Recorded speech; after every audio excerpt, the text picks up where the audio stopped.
नशा एक ऐसा जहर है जो इंसान को जिंदा लाश बना देता है। ये शरीर से पहले इंसान की आत्मा को मारता है।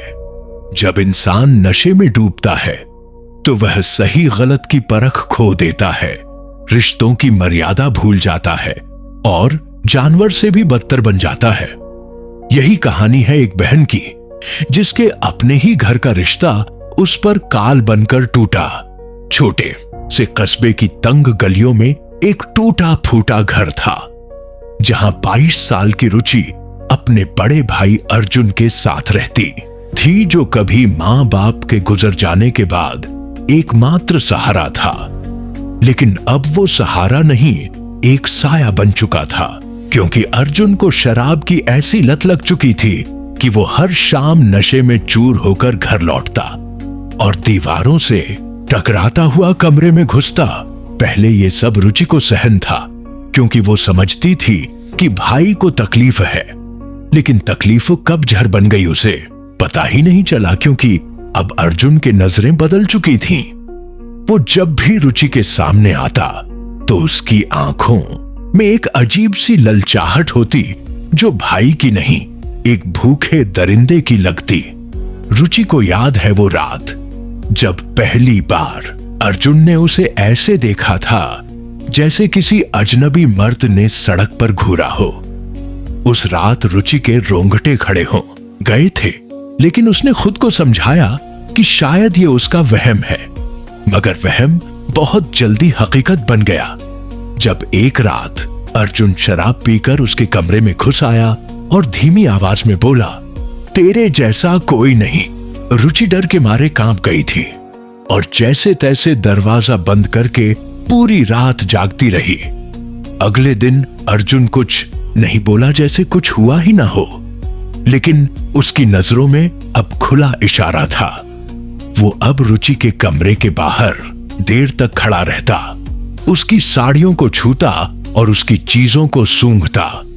रुचि को समझ नहीं आता था कि वो क्या करे, क्योंकि इस घर में उसका कोई और नहीं था और दुनिया इतनी कड़वी थी कि अगर वो किसी को बताती तो बदनाम वही होती। स्कूल की पढ़ाई छूट चुकी थी, मोहल्ले वालों की बातें अलग चल रही थीं कि अर्जुन की बहन अब ज्यादा बाहर नहीं निकलती, उसकी आंखें बुझी बुझी रहती हैं।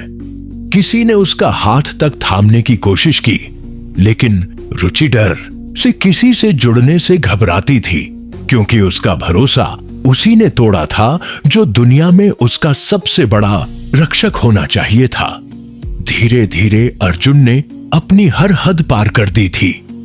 अब वो खुलेआम नशे में उससे टकराता, उसकी तस्वीरें खींचता और बड़बड़ाता कि तू मेरी है। एक रात रुचि ने उसे कमरे में घुसते देख लिया। वो आधी रात का समय था और अर्जुन के हाथ में शराब की बोतल के साथ एक चाकू भी था। वो बड़बड़ा रहा था, अगर तू किसी और की हुई तो काट दूंगा। उस रात रुचि ने अपने आप को बाथरूम में बंद कर लिया था और फूट फूट कर रोई थी, लेकिन अब डर की सीमा पार हो चुकी थी। अगले दिन रुचि ने ठान लिया कि अब कुछ करना होगा, वरना उसका अंत वही होगा जो अखबारों में छपता है कि भाई ने बहन के साथ किया घिनौना काम। वो अपने कॉलेज के पुराने दोस्त विशाल से मिली, जिसे उसने सारी बात बताई और विशाल ने उसका साथ देने का वादा किया। प्लान बना कि कैसे अर्जुन को रंगे हाथों पकड़ा जाए। विशाल ने पुलिस से संपर्क किया, लेकिन उन्हें सबूत चाहिए था, क्योंकि घर की बात थी और अर्जुन का मोहल्ले में अच्छा नाम था। रुचि ने हिम्मत कर एक रात अर्जुन की हरकतों का वीडियो बना लिया, जिसमें वो उसे जबरदस्ती पकड़ने की कोशिश करता है और बेतुकी बातें करता है। वही वीडियो विशाल ने पुलिस को दिया और एक रात जब अर्जुन फिर से शराब के नशे में रुचि के कमरे में घुसा, तब पहले से छिपे पुलिस वालों ने उसे पकड़ लिया। वो चीख रहा था कि ये मेरी है, मैं इसका भाई नहीं मालिक हूं। सब सुन्न थे, क्योंकि कोई सोच भी नहीं सकता था कि एक भाई इस हद तक गिर सकता है। अर्जुन को गिरफ्तार कर लिया गया केस चला और कोर्ट में जब वीडियो और गवाहियां रखी गईं, तो सबकी आंखें नम थीं। लेकिन रुचि आज मजबूत थी। उसने कहा, मैं डरी नहीं, मैं झुकी नहीं, मैं लड़ी और हर उस बहन के लिए लड़ूंगी जो अपनों से हार जाती है। अर्जुन को 12 साल की सजा हुई और जेल में वो धीरे धीरे मानसिक रोगी बन गया। रुचि अब एक एनजीओ चलाती है जो घरेलू शोषण का शिकार लड़कियों के लिए है। वो कहती है, खून का रिश्ता अगर जहर बन जाए तो उसे काट देना चाहिए, क्योंकि रिश्ते शरीर से नहीं आत्मा से होते हैं। आज भी वो रातें उसे नींद में डराती हैं, लेकिन अब वो डर से नहीं, साहस से जगी रहती है, क्योंकि उसे पता है कि उसका डर अब किसी और की ढाल बन चुका है। जख्म भर जाते हैं पर यादें नहीं मिटती, और अगर वो जख्म अपने ही खून से मिले हों तो उनकी टीस एक दिन फिर लौट आती है। रिश्तों का अंधेरा अगर पूरी तरह नहीं मिटाया जाए तो वो किसी नए साए के साथ फिर जिंदगी पर हमला कर सकता है। यही हुआ रुचि के साथ जब अर्जुन जेल से निकला और सिर्फ एक साया बनकर नहीं बल्कि मौत बनकर लौटा।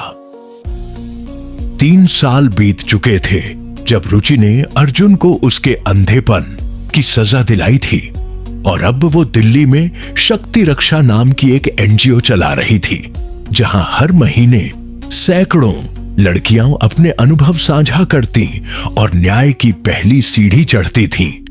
उसकी कहानी एक मिसाल बन चुकी थी। वो अब कॉलेजों में जाकर नशे और घरेलू शोषण पर सेमिनार लेती थी, लेकिन दिल के अंदर कहीं ना कहीं अर्जुन की चीखती आंखें आज भी उसे सता देती थीं। वो सोचती थी कि वो सब खत्म हो गया है, लेकिन ये उसका भ्रम था, क्योंकि एक दिन उसे एक गुमनाम लिफाफा मिला जिसमें बस इतना लिखा था, तेरा अंधेरा फिर लौट आया है। उस रात से ही उसका चैन छिन गया। एनजीओ के बाहर एक काली कार कई दिनों से खड़ी दिखती। किसी ने उसके घर के पास रात में दरवाजा खटखटाया और भाग गया। सीसीटीवी कैमरे बार बार बंद हो जाते, और एक दिन ऑफिस में एक लड़की आई जिसने रुचि से अकेले में मिलने की बात की। वो कांप रही थी, आंखों में डर था। उसने कहा, दीदी, मैं जानती हूं वो वापस आ गया है। अर्जुन, उसने मेरे साथ भी वही किया जो आपके साथ करने की कोशिश की थी। रुचि की रूह कांप गई। उसने पूछा, तुम उसे कैसे जानती हो?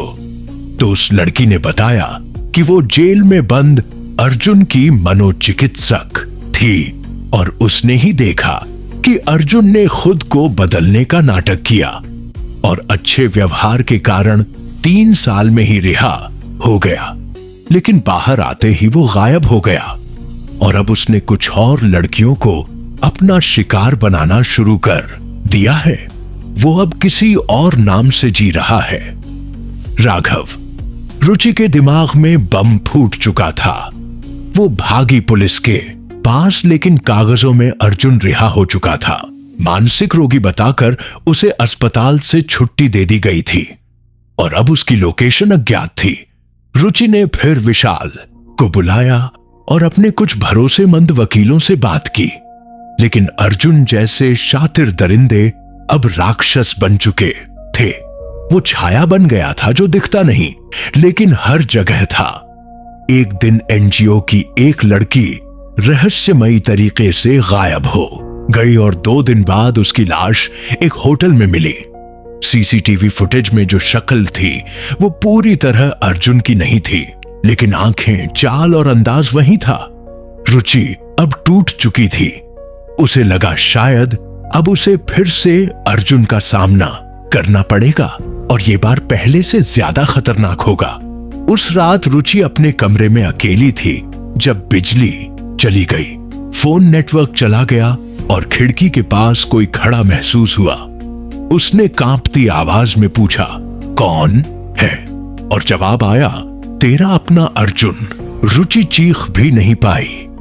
उसके शरीर से जैसे जान निकलने लगी, लेकिन उसने डर को अपने दिल में दबाया और स्टन गन से हमला किया जो वो हमेशा अपने पास रखती थी। पर वहां कोई नहीं था, सिर्फ एक कागज पड़ा था। अब मैं सिर्फ तुझे नहीं, तेरे जैसे सबको तोड़ूंगा। रुचि को समझ आ गया था कि अर्जुन अब सिर्फ उसका दुश्मन नहीं, समाज की हर बहन का दुश्मन बन चुका है। उसने पुलिस और मीडिया के साथ मिलकर एक प्लान बनाया। एनजीओ की एक इवेंट में रुचि ने घोषणा की कि वो एक विशेष केस पर खुलासा करने वाली है, और उसे यकीन था कि अर्जुन आएगा, क्योंकि अब उसका ईगो था कि रुचि को खत्म करना है। उस रात सुरक्षा के सारे इंतजाम थे, लेकिन भीड़ में अर्जुन नकाब पहनकर घुस चुका था। रुचि ने भाषण के दौरान सीधा कहा, वो वापस आ गया है, वो अब और लड़कियों का गुनहगार बन चुका है, और मैं आज उसे यहीं बुला रही हूं। सामने आ अर्जुन, या कहूं राघव। भीड़ सन्न रह गई और अगले ही पल एक शख्स भागने लगा। पुलिस ने पीछा किया, फायरिंग हुई और अर्जुन को पकड़ा गया, लेकिन इस बार वो पागलपन की हद पार कर चुका था। उसने कहा, मैं कोई अर्जुन नहीं, मैं राक्षस हूं। मैं उन रिश्तों का बदला हूं जिन्हें दुनिया ने कुचल दिया। कोर्ट में इस बार रुचि ने फिर बयान दिया, कोई भी नशा रिश्तों को नहीं खा सकता जब तक हम आवाज ना उठाए। अर्जुन आज शारीरिक रूप से हार गया, लेकिन मानसिक रूप से तभी हारेगा जब हम समाज में एक भी रुचि को खामोश न रहने दें। अर्जुन को इस बार उम्र कैद हुई और उसे तिहाड़ भेजा गया, जहां उसे पागल घोषित नहीं किया गया, बल्कि एक सीरियल रेपिस्ट और साइको माना गया। रुचि आज भी डरती है, लेकिन अब वो डर खुद को नहीं, दूसरों को बचाने की ताकत बन चुका है। उसके एनजीओ में अब एक दीवार पर लिखा रहता है, अंधेरे से लड़ने के लिए सबसे पहले उसे पहचानना जरूरी है। रुचि ने अब देश भर में 6 सेंटर खोल दिए हैं, जहां घरेलू अपराध, बलात्कार, शराब से बर्बाद रिश्ते और मानसिक प्रताड़ना के शिकार लोगों को मदद मिलती है। लेकिन आज भी जब रात होती है और हवाएं खिड़की से टकराती हैं, तो रुचि एक बार पलट कर देखती है कि कहीं अंधेरे का वो रिश्ता फिर लौट ना आया हो।